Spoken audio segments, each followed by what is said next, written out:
మధ్యప్రదేశ్‌లో ఒక గుడి ఉన్నది భోజశాల. దాదాపు 124 ఇయర్స్ నుంచి హిందువులు ఇది మా గుడి అని ఫైట్ చేస్తున్నారు. అప్పుడు బ్రిటిష్ కాలంలో కూడా ఫైట్ చేసినారు. దాని తర్వాత మన భారతదేశానికి స్వతంత్రం వచ్చిన తర్వాత, మనకు ఫ్రీడమ్ వచ్చిన తర్వాత కోర్ట్‌లో కూడా కంటిన్యూగా హిందువులు ఫైట్ చేస్తున్నారు. ఇది మా గుడి అని. కానీ కొంతమంది కావాలని అక్కడ ల్యాండ్ జిహాద్ చేసి అక్కడ ఒక మస్జిద్ కట్టినారు. దాని తర్వాత చాలా వరకు అంటే బ్రిటిష్ కాలంలో కూడా అప్పుడు కూడా సర్వే అయింది. అప్పుడు కూడా అది గుడి అని చెప్పినారు. ఇప్పుడు కూడా దాదాపు 124 ఇయర్స్ కొట్లాట అయిన తర్వాత ఇవాళ డబుల్ బెంచ్ హైకోర్టు నుంచి ఒక ఆర్డర్ వచ్చింది. ఇది హిందూలో ఉన్న గుడి.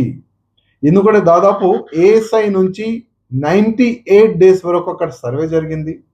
ప్రతి ఒక్క కోణంలో వాళ్ళు పోయి అక్కడ సర్వే చేసినారు. ఇది గుడియా మస్జిదా అని. కానీ ఏఎస్ఐ రిపోర్ట్ కూడా ఇది గుడి ఉన్నది. ఒకప్పుడు రాజా భోజ్ గారు సరస్వతి మాతా టెంపుల్ కట్టినారు. ఒకప్పుడు చాలా వరకు ఇక్కడ పిల్లలు వేదాలు నేర్చుకోనికి వచ్చేవాళ్ళు అని ఏఎస్ఐ రిపోర్ట్ కూడా ఇచ్చేసింది. ఇవాళ ఒక మంచి ఒక నిర్ణయం కోర్టు హిందువులకి ఫేవర్గా ఇచ్చింది. ఇది సెకండ్ కేసు. గతంలో అయోధ్య రామ మందిరం కేసు కూడా 500 సంవత్సరాలు కేసు నడిచింది. దాని తర్వాత రాములు భక్తులు ఫేవర్గా హైకోర్టు కేసు వచ్చింది. అక్కడ భవ్యమైన రాముడి గుడి ఇవాళ మనం చూస్తున్నాం. అదేవిధంగా అక్కడున్న సరస్వతి మాత ఒక మంచి విగ్రహం బ్రిటిష్ మ్యూజియంలో ఉన్నది. నేను ప్రధానమంత్రి మోదీ గారికి ఒక రిక్వెస్ట్ చేస్తున్నాను.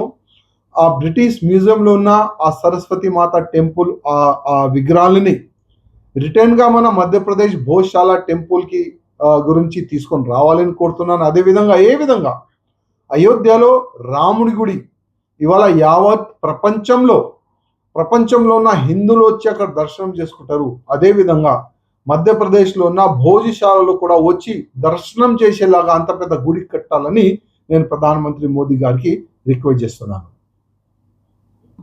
అదేవిధంగా ఎన్నో సంవత్సరాల నుంచి మా అడ్వకేట్ గారు రవిశంకర్ జైన్ గారు కూడా నేను ధన్యవాదం ప్రకటన చేస్తున్నాను. ఎందుకంటే చాలా కష్టపడి ఆయన ఈ కేసుని హ్యాండిల్ చేసిండు. ఈ కేసు కూడా ఆయన గెలిచిండు. ఇది కాకుండా కుతుబ్ మినార్ కేసు కూడా పెండింగ్ ఉన్నది. తాజ్ మహల్ కేసు కూడా పెండింగ్ ఉన్నది. దాదాపు ఎన్నో గుళ్ళు ఈ ముఘలోలు ఈ ఔరంగజేబోలు పలగొట్టి మా హిందూ గుళ్ళని పలగొట్టి వాళ్ళు అక్కడ మస్జిద్ కట్టారు.